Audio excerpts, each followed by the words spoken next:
You're listening to The Dirt on the Past, a show on history and archaeology and why it matters today. You can find us on the Extreme History Project website and also on kgbm.org. Thanks for listening. Welcome to The Dirt on the Past from the Extreme History Project and KGBM Community Radio. Whether digging up a site or dusting off the archives, we bring you some of the most fascinating and cutting-edge research in history and archaeology and discuss why it matters today. Join me, Nancy Mahoney, alongside co-host Crystal Alegria, as we converse with anthropologists, archaeologists, and historians about how they bring the past alive. Hey everyone, welcome to this week's edition of the show. I'm Nancy. And I'm Crystal. And we are the co-hosts of The Dirt on the Past. This week we're at KGVM headquarters speaking to you via Zoom with author and journalist Caleb Gayle about his brand new book, We Refuse to Forget, A True Story of Black Creek's American Identity and Power. We are very excited to talk with Caleb today. But first, Crystal, I want to check in. It's been a while. How's your last week or two been? Well, it's been a little busy. As you well know, we had my son and your daughter graduate from high school. I know, it's been very busy. Yeah. Lots of events around the actual graduation itself. Yes. So that was really wonderful. And Lawson, who graduated my son, he's my last one in high school. So I feel like it's kind of an end of an era when he graduated. So, and same with you. Yeah, for us both. Yeah, it is. Both, so it was really special, and it was a really nice weekend, and it was just really fun to see Lawson graduate, but all of his friends, and your daughter, and all of her friends, and it was just wonderful. I know, and Bozeman is well known for having all of those parties from families, so you get to run into all these people you maybe haven't seen in a while. So I do love that about it. And how about Extreme History? Anything new with you guys there? So Extreme History, we've officially kicked off our walking tours. Congratulations. And so walking tours are in full swing. We have some new tour guides this year, and they're doing beautifully. And we've had a lot of people coming on the tours, so it's been even really in the rain, great. huh? Even in the rain, Awesome. know, it always rains the whole month of June, it feels like. But people come regardless, and they bring their umbrellas or their raincoats, and they trudge out on the tour in the rain. And we always tell people rain or shine, because, if we didn't, we wouldn't be doing any tours in June. So it's been really great. But what about you, Nancy? Yeah. Boy, has it been rainy here, huh? And it looks like Ireland here. It's amazingly beautifully green right now. Green. The wildflowers out where I am are blooming. It's fantastic. I always thought of May as being the rainy month. So anyway, this has been long. And right as it's starting to turn to just a few days of sun, I am heading back into the rain because I'm going to actual Ireland, where I'll meet my husband. We're there for a week, and then over to see my sister and her husband, and we'll travel through some of northern Scotland. We're going to go to Orkney, where there's amazing archaeological sites, Skabray, and see these other ones I know I will butcher the pronunciation of.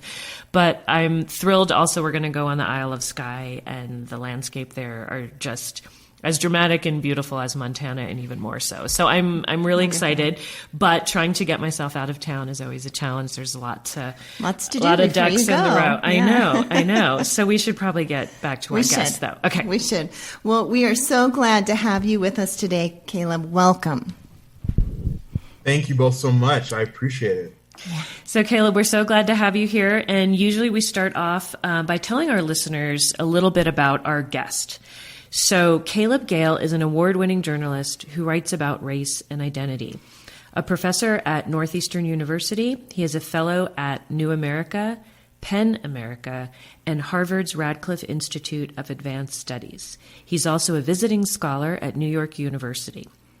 Gayle's writing has appeared in the New York Times Magazine, The Atlantic, The Guardian, Guernica, and many other publications. The son of Jamaican immigrants, Gale is also a graduate of the University of Oklahoma, the University of Oxford, and holds an MBA and a master's in public policy, both from Harvard University. He currently lives in Boston. So welcome again, Caleb. We're so happy to have you. And Caleb, as a journalist, you often write about American history or weave history into your articles, we've noticed. So what interests you and what kind of captures your imagination about history? And why do you think it's significant to understand our past to live in our present? Sure. Yeah. I think it's in part for two reasons. One, because I don't think I'm nearly as good at coming up with interesting quips in the moment, right? I wish that I had the skills sometimes of my colleagues and counterparts who work on the opinion side or in breaking news. But I admittedly, I kind of suck at that, to be perfectly honest with you. And the beauty of leveraging history to tell stories about who we are today is that it requires kind of steadied and prolonged moments of just meditation and consideration. And on top of that, it gives me the opportunity, I think, to find my place in this world in a very selfish way, right? In that I think that even in this book, we see a lot of people who are trying to fit, right? Sometimes in boxes they didn't create, and in boxes they didn't ask anyone else to create for that matter. But perhaps even in the margins of society, these people found a way to live abundantly. And so in so doing this work, I too kind of gather a certain level of selfish inspiration from the characters who we interact with, both in this book and then in history at large. So I think it's because I just suck at being fastest to the punch, unlike our opinion friends and breaking news friends, and because I think I'm obsessed and have been obsessed with how people figure out a way to fit.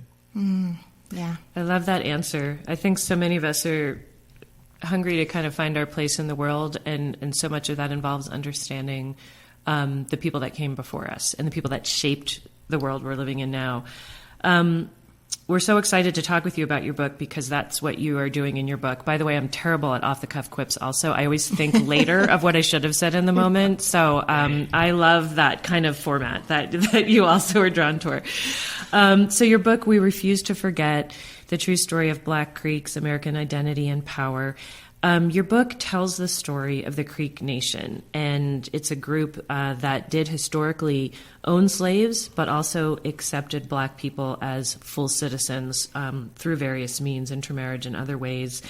And the story that you tell is through the lens of a few prominent people, and most prominently is a man named Cow Tom, who is a Black Creek citizen who rose to actually become chief of the Creek Nation.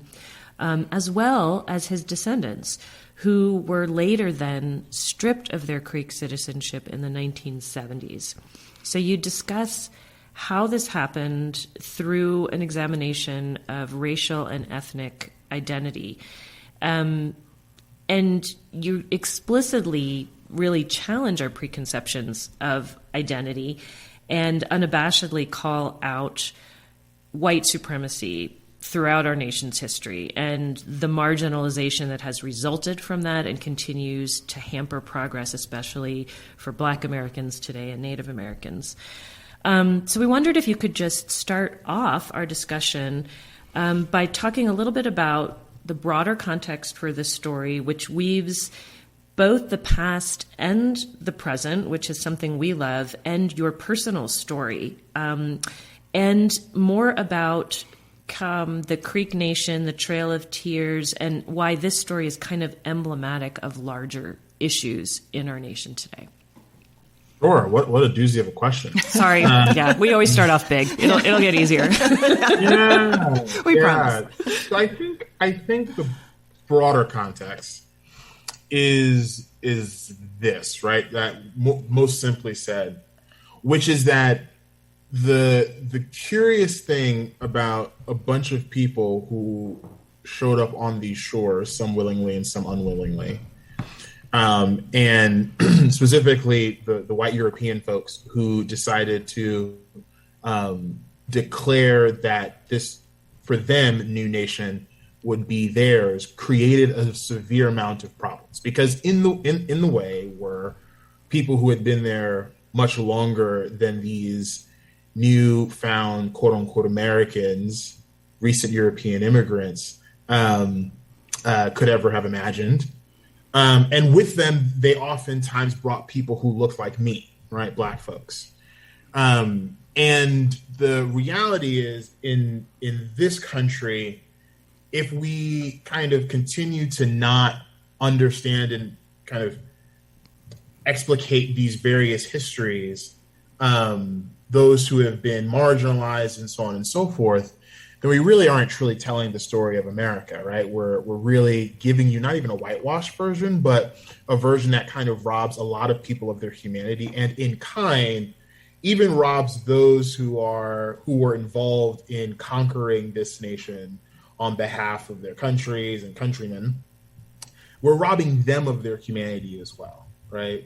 So I think this whole purpose of the book was really to, in a mainstream fashion, because historians and academics have been doing this work in this field for so very long, was to add back that dose of humanity by lifting up the stories of a lot of people. So not just the Black Creeks, not just the non-Black members of the Creek Nation, but also of some of the most heralded leaders throughout our history, whether it's George Washington or even the people that he appointed, like Benjamin Hawkins, to implement these plans for civilization, right?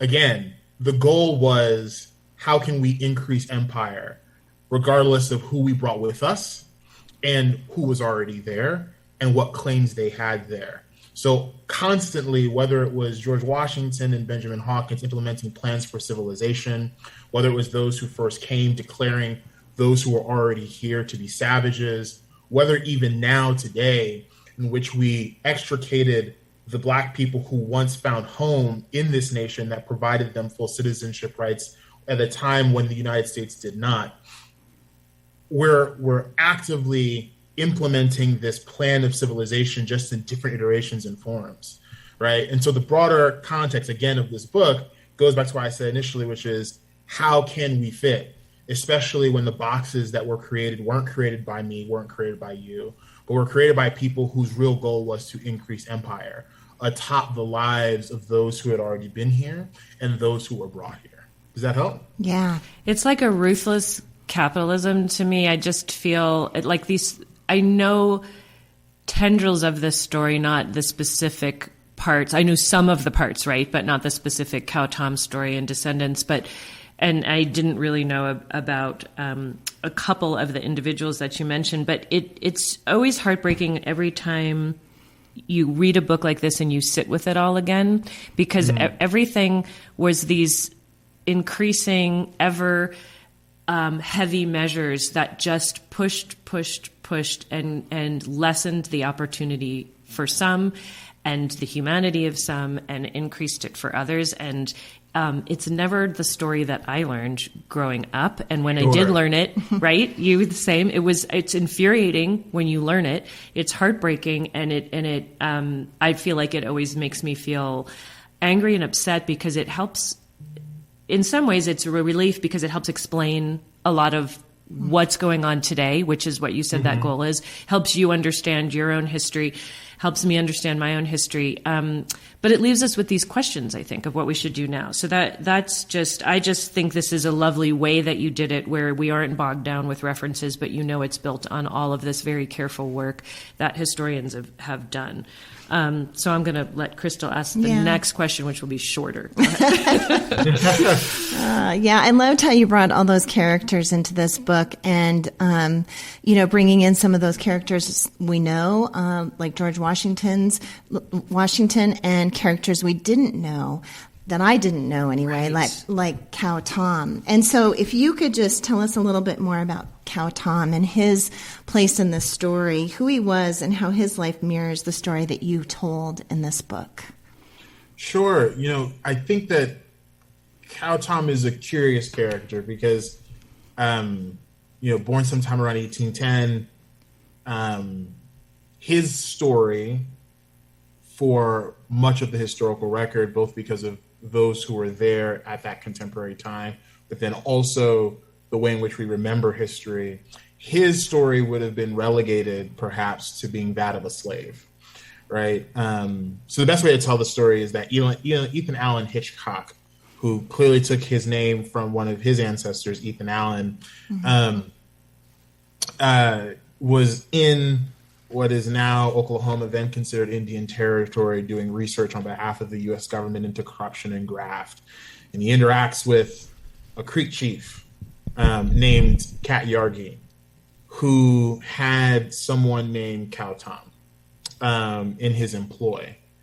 But Ethan Allen Hitchcock, imbued with all of the identity making and markers that people had at that time, in which Black people, of course, were stripped of their humanity and instead seen as a means of production almost only and exclusively as slaves, or at least even if they're not slaves at that point, former slaves, calls Cow Tom, he diminishes his worth and his value and calls him his Negro, Cat Yargi's Negro, his Tom, his slave. And I think the reason I mention that and the reason I start there is because Cow Tom tells Ethan Allen Hitchcock, look, I want a school for my children. I want a grist mill. I want land. I have these dreams. And it's interesting that someone who was only a slave could have these dreams, in part because he ends up realizing them. He ends up having them, right? In part because Cow Tom wasn't necessarily a slave, especially according to the oral history tradition. He came from the Yamasee tribe, which was a tribe within the Creek Nation, and came over to the Indian Territory during Indian removal, during the Trail of Tears. And even more, he was an interpreter and served as an interpreter for Cat Yargi. And interpreters often were jobs that did go to a lot of Black people, some who were enslaved, some who were never slaves. And in part because they served as cultural brokers between the ever-growing empire that was the United States government and the Creek Nation. And so Cow Tom was able to make quite the living doing so, and he eventually rose to become chief within the nation. And at one of the most critical times during the Civil War. And as we think, usually the Civil War, at least that's how I was taught. I was actually taught in a school where the Civil War was supposedly not even fought over slavery. Oh, gosh, I know, right? Thought that the Civil War was the war of northern aggression in Oklahoma. That's how I was taught. Wow. It wasn't just the collection of the states at that point that were fighting with one another, the North and the South. That war, those battles bled over into Indian Territory. So at a time when not just the United States was in chaos, but the Creek Nation was also in chaos, spread out and sparsed out throughout that portion of the country, Cow Tom rose to leadership. And most importantly, he became chief. And then after the Civil War, was sent on behalf of the Creek Nation, a Black man who Ethan Allen Hitchcock relegated to being just a slave, was sent with Harry Island and a collection of other Black and non-Black members of the Creek Nation to negotiate a peace treaty on behalf of the Creek Nation with the U.S. government. And two particular clauses emancipated all the Blacks who were once enslaved, but then also provided those very same Black folks full citizenship rights within the Creek Nation. And of course, the story of Black people in the Creek Nation goes back much longer than Cow Tom, much longer than the Civil War. But this was a catalytic moment in which opportunity was granted for them in a way that wasn't being granted in the U.S., such that even Cow Tom's family, Cow Tom, that guy who Ethan Allen Hitchcock called his Negro in a dismissive fashion, was able to achieve that dream that he wanted, the school for his kids, the land that he wanted. His grandchildren and great-grandchildren became exorbitantly wealthy and prosperous, influential, and powerful people. And so Cow Tom's story is one of, again, trying to belong, even if it meant living abundantly on the margins of society. But that's Cow Tom. That's kind of the narrative around which I found much of my fascination for this book. I'm just blown away by this human being. And it was such a pleasure to read a book where he was really figured prominently.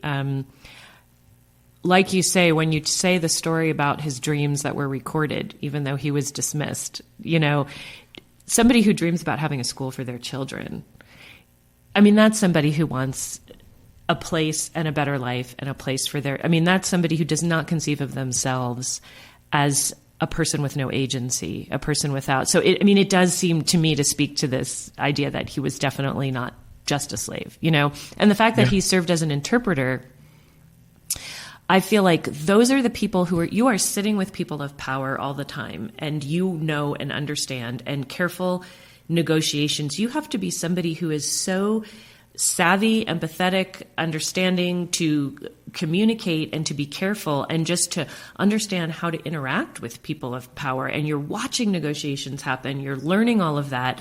You probably have to be good at it yourself in order to make people understood to each other.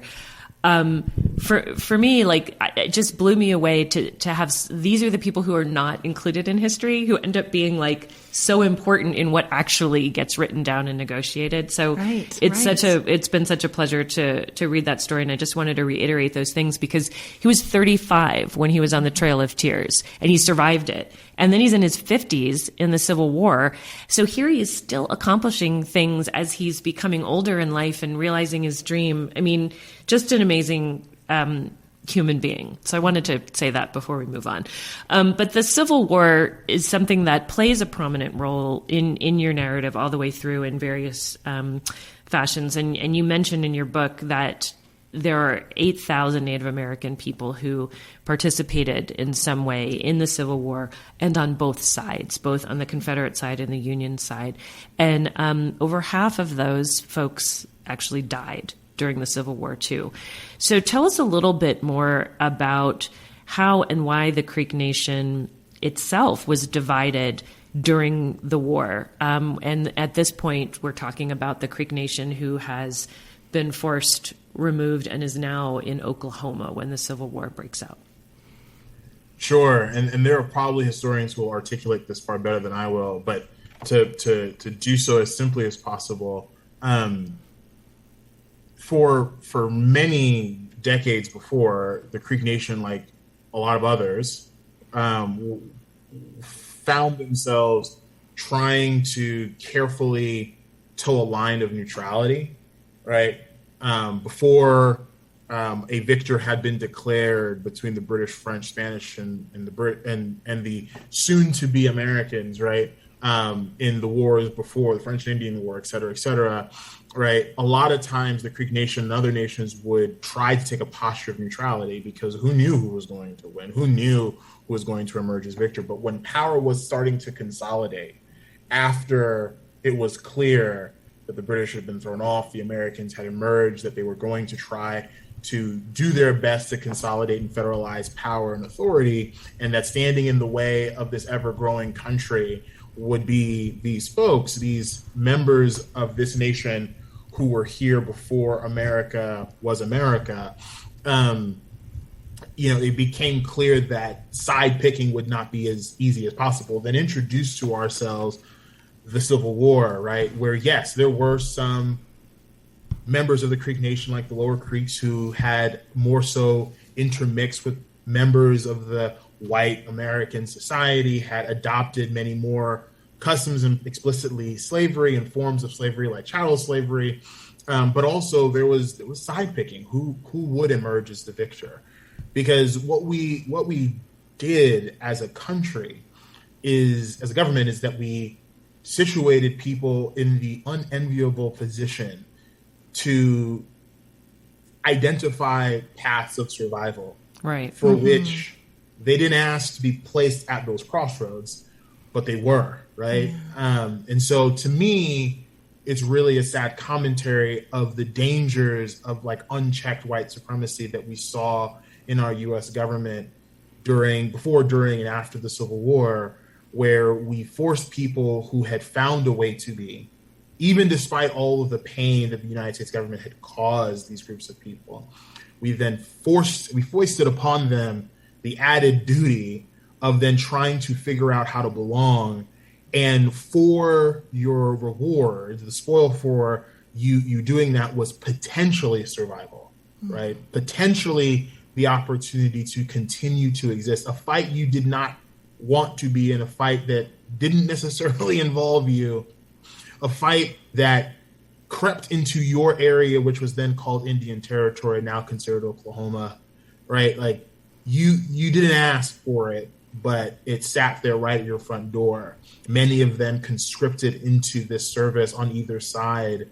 So yeah, it is true that there were definitely members of like the Lower Creeks who chose to side with the Confederacy, and the majority of Upper Creeks deciding not to do that. But the reality is that when you're faced with survival, right, which is hard to really kind of consider, when you're faced with not just your personal life, but your tradition, your history, your ancestral homes, all of it is up for the offing. What do you then do, right? It's a painful commentary that's often shrouded from view because, again, in my school, again, we were Northern aggression. That's what the Civil War was. It wasn't about slavery. It was about states' rights and individuality. So you can imagine that I definitely didn't hear this history, even though I grew up where a lot of this happened, right there, dead center in the middle of Indian Territory in Tulsa, Oklahoma. Like I grew up in the middle of it and never, not once, heard that. Not once. Caleb, I didn't even know y'all down there were not hearing that. So like growing up in the North, I didn't know that there was a huge swath of the country that wasn't even learning about the Civil War. I mean, I didn't learn the full history, I feel like, of this country and everything, but at least I didn't learn that. It wasn't presented to you in that way. Right. And I don't know for you out here out west, Crystal, Yeah. but it's definitely, I just feel like, as you said, it's such a difficult thing for, you see that earlier battle that the Creeks have when they're still in the Georgia, Alabama area, where some want to retain that lifestyle of hunting. That's been this whole thing, hunting, and then women doing planting, and that there's a battle between, and the U.S. intervenes. And then that same divide again, it's like, which way are we going to be able to survive? Do we hold on to what we've done or what we know? Do we work with these new people who just keep encroaching? And it's an impossible choice. And all of the tribes out west, we know those histories. It's the same, and it creates internal factions among groups of people because it's impossible choices. Right. That's why, really quickly, Angie DeVoe, the famed historian, who really did a lot of the groundbreaking work very early on, called it a road to disappearance. That's how she described Creek history, right? That they were placed on a quick slide towards disappearance, and they had the choice: do you participate in trying to slow your pace down this road to disappearance, or do you abjectly refuse and disappear immediately? Right? Which one do you choose? Right. So, yeah. You are listening to The Dirt on the Past with co-hosts Crystal Alegria and Nancy Mahoney on KGVM Bozeman or wherever you find your podcasts. We are speaking today with author and journalist Caleb Gayle about his new book, We Refuse to Forget, a true story of Black Creeks, American identity, and power. So after the Civil War, of course, things didn't get any easier with the codification of white supremacy in the South through black codes, Jim Crow, all those things that we know about. Life was still not easy for Indigenous and Black people living in this territory, in this Indian territory that we now call Oklahoma. They had to continue to fight for their land and their way of life. So, Caleb, can you speak a little to this time period through the lens of Cow Tom? Because I think that's really interesting where he was at. And Nancy, you talked a little bit about this before in his roles, but, this is a really important time for Cow Tom because this is where he really establishes an identity. And this identity is what he leaves for his family. And so as you say this very eloquently in your book, you say, quote, a sacred certainty of who they are so they could forever define themselves apart from that white people or any people had to say about it, end quote. So if you could just speak a little bit more to that, Caleb, that would be wonderful. You're talking about the time after, as the Civil War was concluding and the Creek Nation was entering into negotiations with the U.S. government as to what it was. So look, I think the reality is that because even though the Creek Nation wasn't entirely in favor of the Confederacy, there were members of the nation who had aligned themselves. And as such, because the Union won, they did this to a lot of Native American nations who sided with the losers, essentially. I mean, I would love to make this beautifully articulated, but I think perhaps speaking plainly might be the best way to go about it. That's always the best way, yes. So essentially, they did exact punishment, which they probably would have exacted anyway, right? Which was to renegotiate, to essentially say, look, we understood that we had some treaties with you before, that we said this is all yours. We need to come back to the table to have a conversation. And by conversation, we're going to essentially tell you what the express will and interests of the U.S. government shall be, right? And so one of the people who was set to kind of engage in that negotiation was Cal Tom and his partner in crime, Harry Island, who was then at that point the chief interpreter for the nation. But look, I think the reality is that it was in this moment that I would say an identity that was not new wasn't so much forged but formalized, right? In that all of a sudden, I think it's important to remember that already in the Creek Nation, slavery, the badge of slavery in any way, was in no way hereditary like it was in the U.S., right? So even coming out of the Civil War, Black people were almost uniformly kind of understood to be freedmen, right? Which was a badge of slavery. There were freedmen bureaus, everywhere that were supposed to be, they were deputized to kind of figure out how do we make restitution. Of course, we're going to skip past all the history with Andrew Johnson and his near impeachment, his near expulsion from office and all of that jazz. We're going to skip that part. But all that to say that in the U.S., it was still very much an open question. What were we going to do with all of these people who we yesterday called slave and now today have to call freedmen? So we're not going to fully let them slide into becoming fully who they all can be. We're going to still slap them with the notion of freedmen. Whereas in the Creek Nation, the opportunity set was completely different, right? Because you became a citizen, whether you had been enslaved or not. And I think that's what I mean by it became formalized. It became written down on paper that these folks, Black people who were once slaves, were slave no longer. They lost the vestiges of anything slave related. And that's in part because in the Creek Nation, you weren't necessarily property. You weren't necessarily relegated to just being a means of production.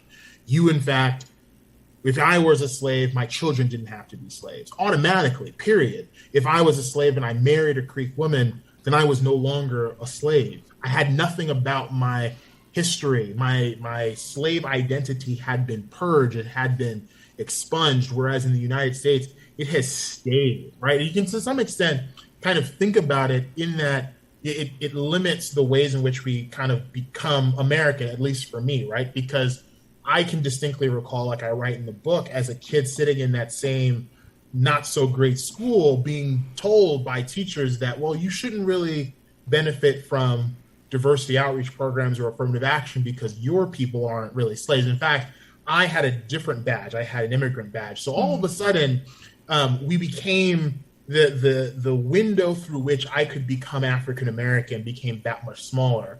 But the reason I focus on Cal Tom, the reason I focus on the Black Creeks is because it forces a much more expansive, history-informed way of constructing identity in a way that's more responsive to who you are, what you've been through, so that you might actually imagine who you might become. Yeah. Well said. And it gets even more complicated further into the 1870s and after, when all Native American groups, tribes, those who held land in common, were affected by the Dawes and Curtis Acts. And I'm most familiar with the Dawes Act. So in the late 19th century, these acts dramatically changed the landscapes for Native Americans and especially any African Americans, any Black people that were within those tribes or settled there. So, I mean, these acts were designed, I think, to really push again that notion you talk about early in the book of, if we force the idea of privatization, individuality, smash this idea of collectivism and kinship based and other ways of organizing groups of people that the Cree and other tribes had, and then to force on it this system where they no longer then have an identity that's separate. They have to make it on their own as any old citizen of the United States, even though, their starting line is pushed so far back.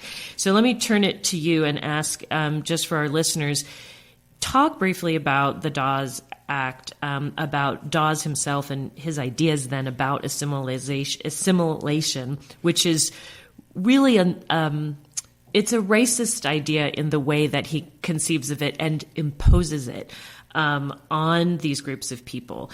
His ideas then that extend to redefining Indian lands and the consequences that has on the identity and every aspect of economic life, that it has on those people.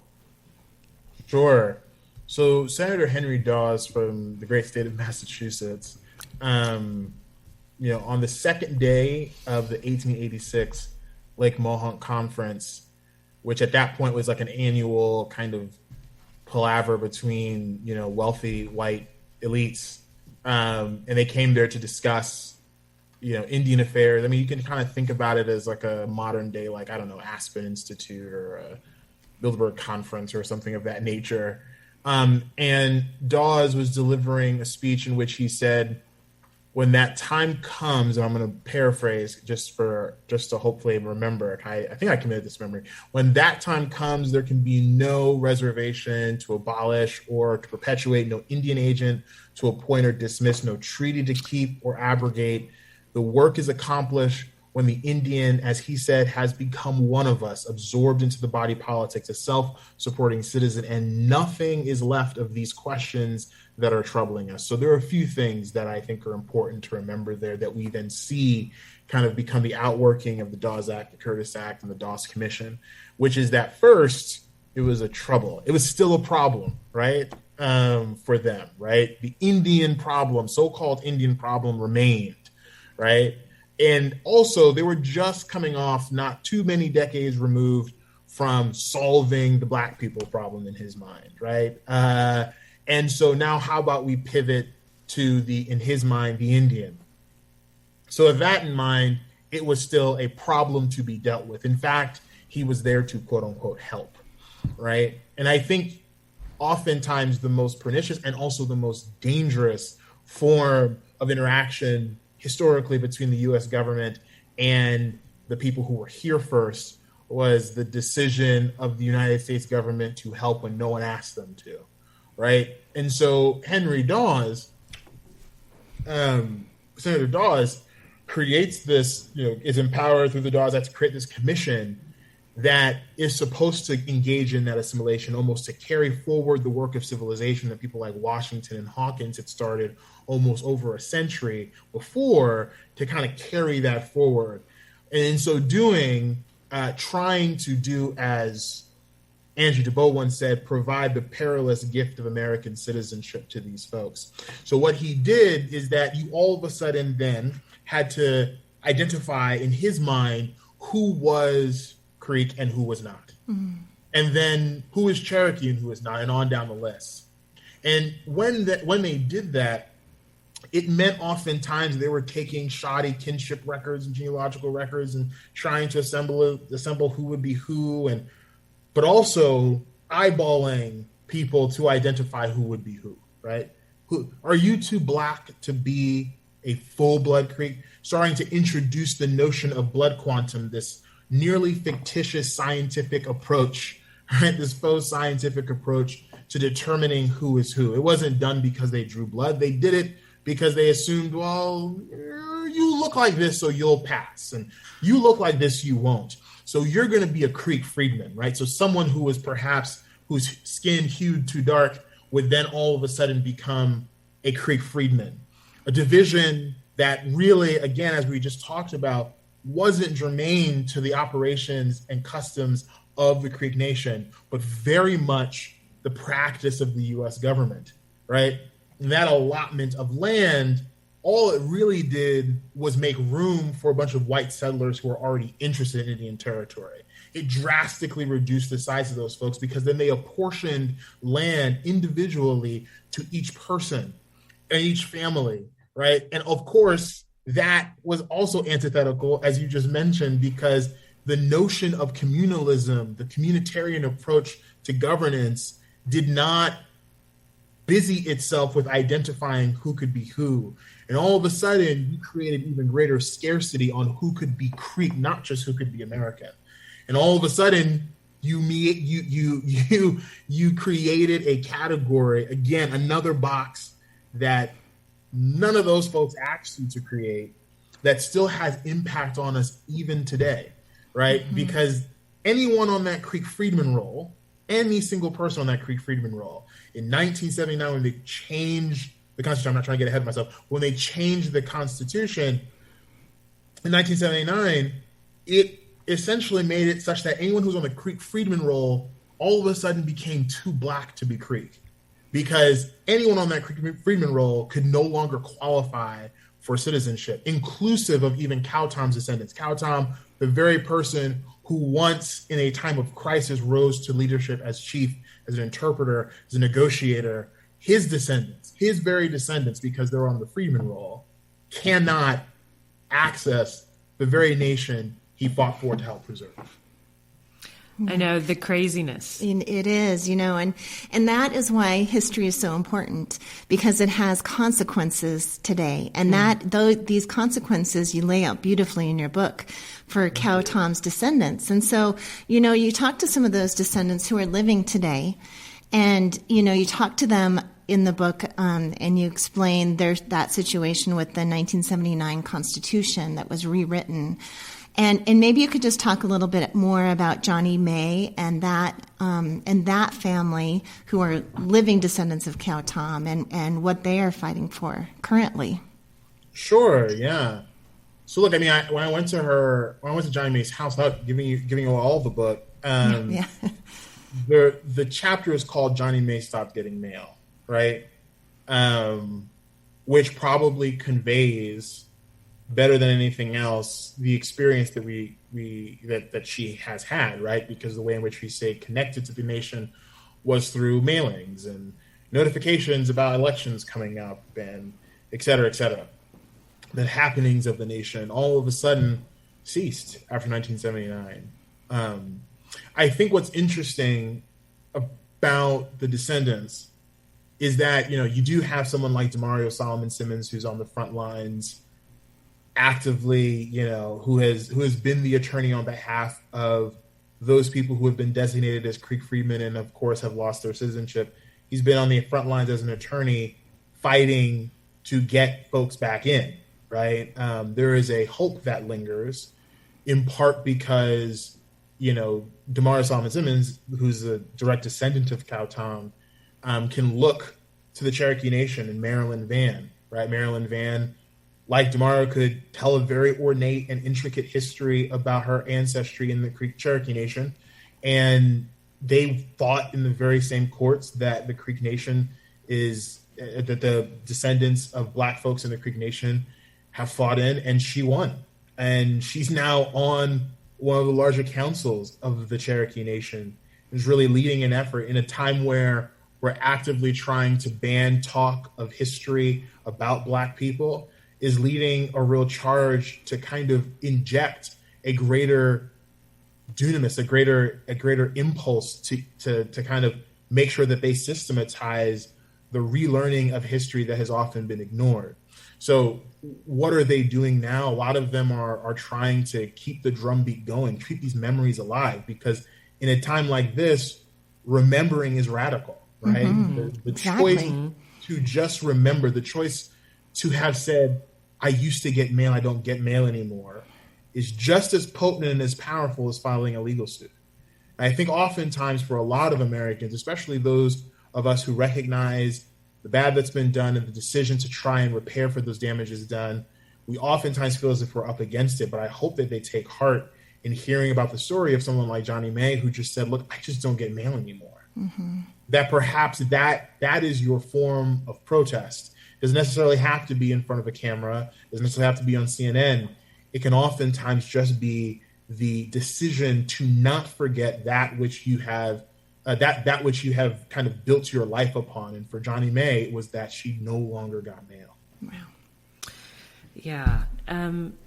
Caleb, ultimately, this is a story about identity. You weave your own through this, and how identities have been created and changed to better facilitate white supremacy.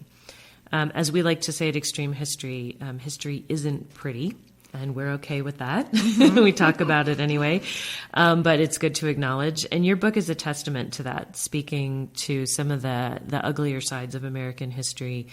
But if we know the difficult history, it gives us an opportunity to move forward in a different and often better way.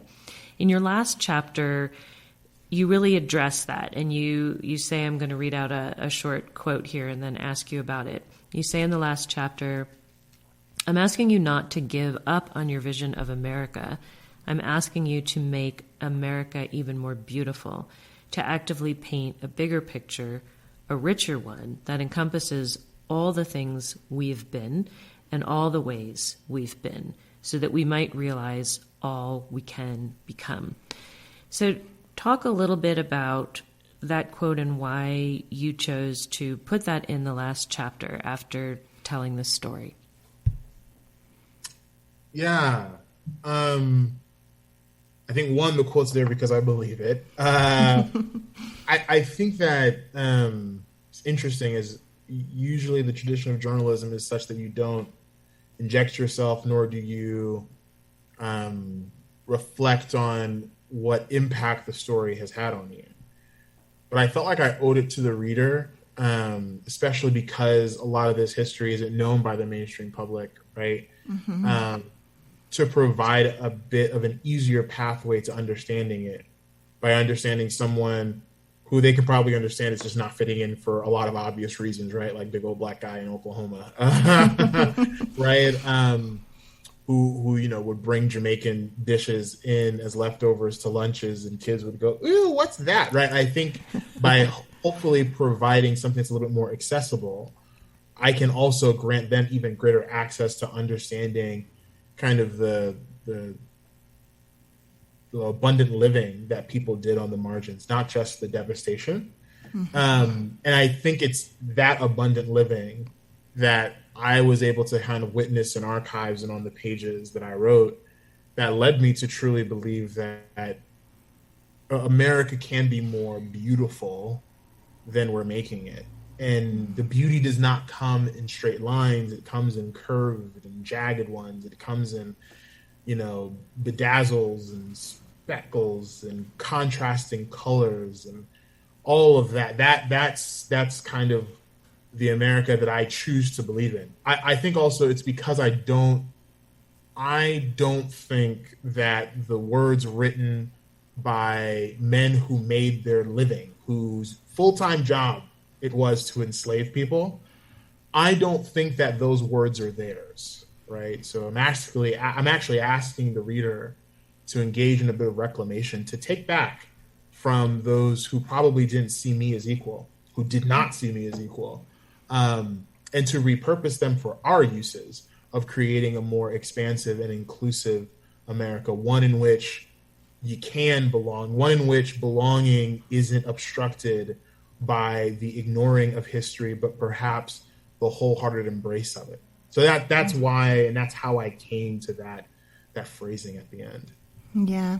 And I love how you put yourself into this book and how you really spoke to it from your own viewpoint and your own perspective. It was wonderful. And another thing I wanted to say is that, so we had historically here in Bozeman, Montana, a man who came here from Indian Territory. His name was John Anderson. And he, in his recording of his life, he said he was Cherokee and he was African American. He was black. And now I have a better understanding after reading your book. I have a much better understanding of his life. And I know he was fully black and I know he was fully Cherokee. And he was saying that in his documents. But of course, when we've interpreted his life here in Bozeman, we've said he was part Cherokee and part Black. I will not say that any longer.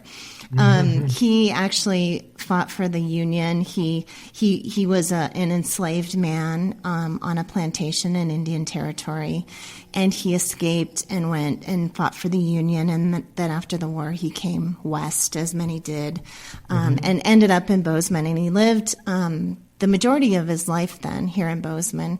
And at the very end of his life, he and his wife Julia, who also grew up enslaved, but they met here and married here in Bozeman. They went, because he had fought in the Civil War, they went to a veterans home in California, and they are both buried there in California. And so my husband is from that part of California, so we went to visit their graves a couple summers ago, and we left flowers. My kids left flowers on his graves. But I have a complete different understanding of his life after reading this book, so thanks for that. And we will interpret it differently from now on when we talk about him here in Bozeman. Well, thank you. That means the world to me, and I have to come to Bozeman at some point. You do. It's you a have great to look place. us up. Yeah. Definitely. It's astonishing to me then, because you start to realize how many more people there were like that. But again, sort of like I said about Cow Tom earlier, I'm always amazed at the bravery and the humanity and the agency these people found to create this life, even when there were all these circumstances around them that weren't designed to help them, do that. Mm-hmm. And the resilience is astonishing. So Caleb, thank you for writing the book. Thank you for taking the time to discuss it with us. Sadly, we've run out of time, but we want to remind our listeners, We Refuse to Forget is the title, and it's an important as well as really powerful and enjoyable read. It's not a super thick, heavy book, in case anyone's worried about length. It's just the right length. Yes, it's perfect. Yeah, and we encourage everyone out there to find a copy. And thank you for joining us, Caleb. Thank you for allowing us to have the opportunity to help get this story a little farther out into the world. I really appreciate you all for having me. Thank you so much.